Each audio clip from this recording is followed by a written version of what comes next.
বাংলাদেশ জামাত ইসলামী সম্পর্কে আপনাদের কিছু ধারণা থাকা দরকার। লক্ষ্য করুন, জামাত ইসলামী একটি ইসলামিক ধর্মভিত্তিক রাজনৈতিক দল। জামাত ইসলামীকে বলা হয় ধর্মের নামে রাজনীতি করা, ঠিক না? আমাদেরকে কি বলে?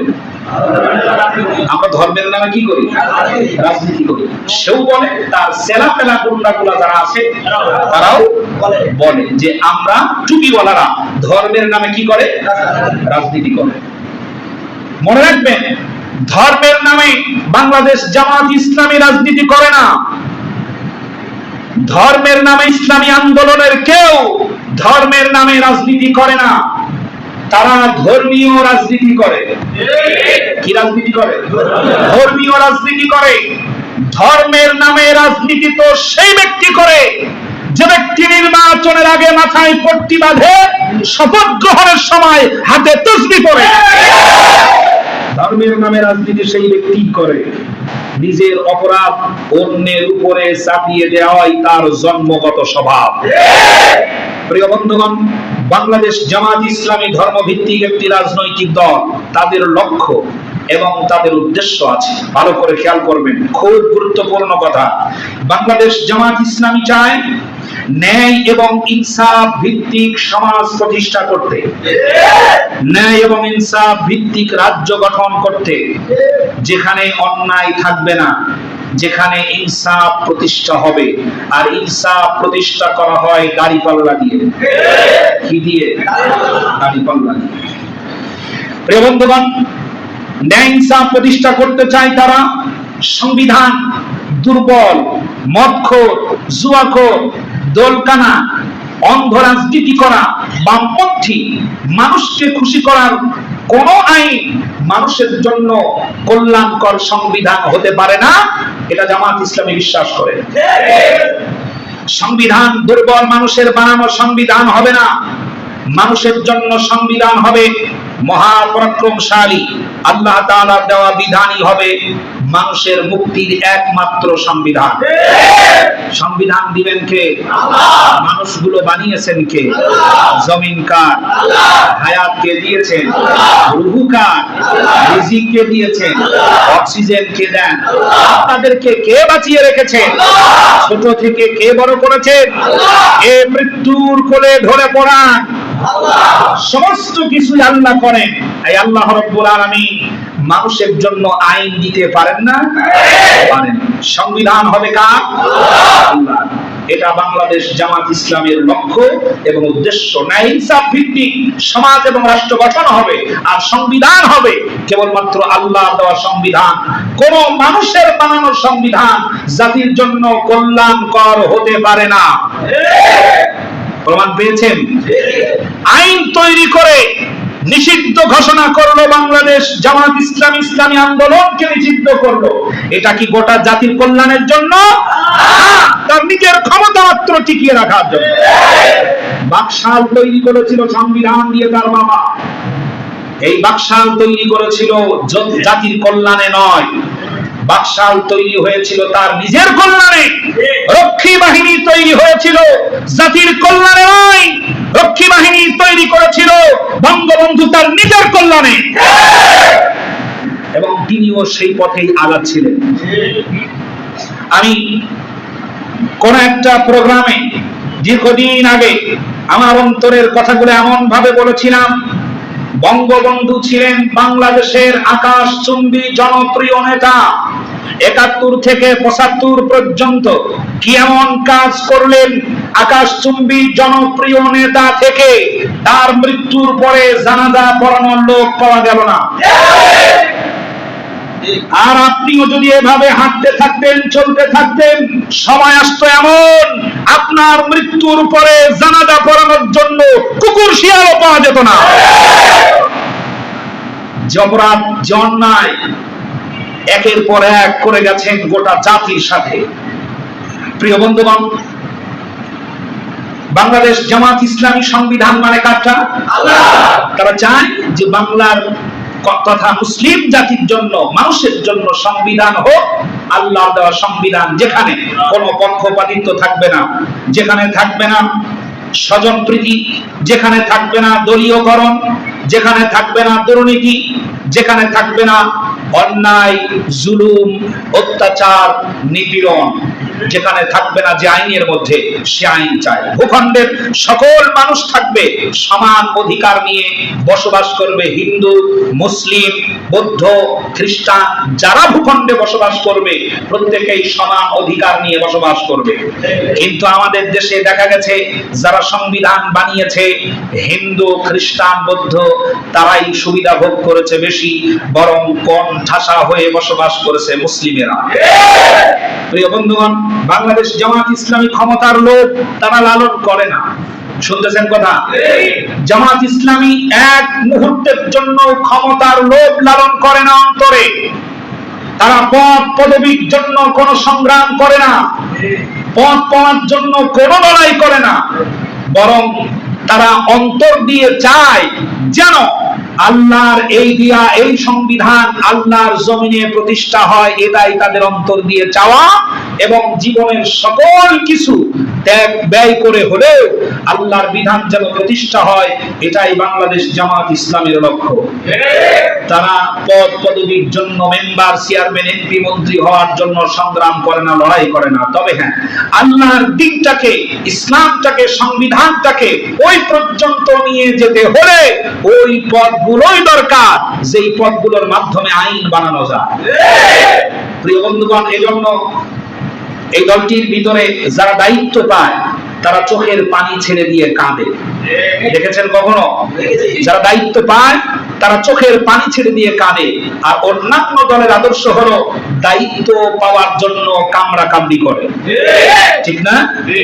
বাংলাদেশ সেই লক্ষ্যে তারা মানুষের মাঝে কাজ করে। কেউ মনে রাখুক বা না রাখুক, কেউ প্রশংসা করুক বা না করুক, যতই আঘাত করুক, বাংলাদেশ জামাত ইসলামী প্রতিশোধে কখনো বিশ্বাস করে না। এজন্য আমি ডক্টর শফিকুর রহমান তিনি বলে দিয়েছেন, হে আমার জাতি, প্রতিশোধে কল্যাণ নেই, কল্যাণ আছে ক্ষমা করে দেওয়ার মাধ্যমে। এত নির্যাতন করার পরেও যার মুখ দিয়ে এমন কথা বের হয়, তার আদর্শ তোমার কাছে ভালো লাগে না, তাকে নিষিদ্ধ করার পাই তারা করো। প্রিয় বন্ধুগণ, বাংলাদেশ জামাত ইসলামী সংগ্রাম করে আল্লাহর দ্বীনটাকে জমিনে প্রতিষ্ঠা করার জন্য। এবং এই দলে আপনি চাইলেই একজন নেতা হতে পারবেন না, চাইলেই আপনি একজন দায়িত্বশীল হতে পারবেন না। একটা ওয়ার্ডের দায়িত্ব চাইলেই আপনি পাবেন না, চাইলেই আপনি একটা ইউনিয়নের দায়িত্ব পাবেন না, চাইলেই আপনি একটা থানার দায়িত্ব পাবেন না, চাইলেই আপনি একটা জেলার দায়িত্ব পাবেন না। এই দায়িত্ব পাওয়ার জন্য টাকা গণনা করা হয় না, জনপ্রিয়তা গণনা করা হয় না। দায়িত্ব পেতে হলে আপনাকে যেভাবে এগিয়ে আসতে হবে, প্রথমে আপনাকে হতে হবে সহযোগী, ঠিক না? এরপরে হতে হবে সক্রিয় সহযোগী, তারপরে আপনাকে কর্মী হতে হবে। কর্মী সিলেবাস আছে, সেখানে কোরআন আছে, হাদিস আছে, তা পড়ার পর তারপরে আপনাকে কর্মী ঘোষণা দেওয়া হবে। কর্মী ঘোষণা দেওয়া হবে, এরপরে আপনাকে হতে হবে রোকন। বাংলাদেশ জামাত ইসলামীর সবচাইতে পাওয়ারফুল জনশক্তি হলো রোকন। একজন রোকন, বলা হয় রোকন মানে স্তম্ভ, খুঁটি। এই যে পিলার গুলো দেখতে পান, বিল্ডিং দাঁড়িয়ে থাকে কিসের উপরে? ওনাকে আসতে দেন সম্মানের সাথে। প্রিয় বন্ধুগণ, রোকন যদি আপনাকে হতে হয়, লক্ষ্য করবেন কথাগুলো, রোকন যদি আপনাকে হতে হয়, 1 নাম্বার ফরজ ওয়াজিব কখনোই ছাড় দেওয়া যাবে না, ফরজ ওয়াজিব মানতে হবে। 2 নাম্বার কবিরা গুনার সাথে সম্পর্ক থাকা যাবে না, কবিরা গুনাহ ছাড়তে হবে। 3 নাম্বার হারাম পথে উপার্জন করা যাবে না। 4 নাম্বার অন্যের হক নিজের দখলে থাকলে যত কোটি টাকারই হোক তা ফেরত দিতে হবে। যতক্ষণ ফেরত দিবেন না ততক্ষণ আপনি রোপণ হতে পারবেন। বাংলাদেশ জামাত ইসলামী সহজ নয়, এটা বড় কঠিন বিষয়। এরপরে আপনার মানবীয় গুণাবলী অর্জন করতে হবে। এরপরে কোন রকম সুদি কারবারে এক চুল পরিমাণ জড়িত থাকা যাবে না, ঋণ থাকতে পারবেন না। সবগুলো ক্লিয়ার করার পর 65টি বই পড়ার পরে, তাফসীর পড়ার পরে, ইতিহাস পড়ার পরে, হাদিস পড়ার পরে, বিসিএস ক্যাডারের মতো পরীক্ষা নেওয়ার পর তারপর বাংলাদেশ জামাত ইসলামী বানায় একজন রকম। এত সহজ নয়। এমনি এমনি বাংলাদেশ জামাত ইসলামী এখনো টিকে থাকে না। তারা সৎ চরিত্রবান লোকদেরকে দিয়েই দল পরিচালনা করে। যদি কেন্দ্র থেকে 10,000 টাকা আসুলিয়া এই গাজীর চটের জন্য আসে, 4 আনা পয়সাও যেন না কমে যায়, সেই মানুষ তৈরি করার কাজ করে বাংলাদেশ জামাত ইসলামী। এবং তার প্রমাণ গোটা জাতি দেখেছে। যাদেরকে আপনারা ফাঁসির কাস্টে ঝুলিয়ে দিয়েছেন, মাওলানা মতিউর রহমান নিজামী মন্ত্রিত্ব চালানোর পরেও এক চুল পরিমাণ দুর্নীতি খুঁজে পাওয়া যায় নাই। বাংলাদেশের ইতিহাসে একজন মাত্র বাগের বাচ্চা মন্ত্রী, তিনি তার বাজেটের টাকা সমস্ত কাজ করার পরেও বকরি টাকা, বেঁচে যাওয়া টাকা মন্ত্রণালয়ে ফেরত দেয়। এর নাম জামাত ইসলামী। শুধুমাত্র খুনি ডাইনি শেখ হাসিনার তৈরি করা রাজাকার শব্দ দিয়েই এই দলটাকে ঘায়েল করতে চান, পারবেন না। প্রিয় বন্ধুগণ, রাজাকার এর তালিকা তৈরি করেছিল বাংলাদেশ আওয়ামী লীগ। তালিকা তৈরি করার পর গোটা জাতি জানতে পেরেছে জামাত ইসলামের মধ্যে যারা ছিল তারা সব শেষ। কিছু আছে বিএনপির মধ্যে, অধিকাংশ রাজাকার আওয়ামী লীগের ভিতরে। এবং শুধু তাই নয়, তার নিজের কন্যা সন্তানের শ্বশুর, পুতুলের শ্বশুর পিস কমিটির সভাপতি এবং সবচাইতে কুখ্যাত রাজাকার। এটা তার চোখে পড়ে না, এগুলো তার চোখে পড়ে না।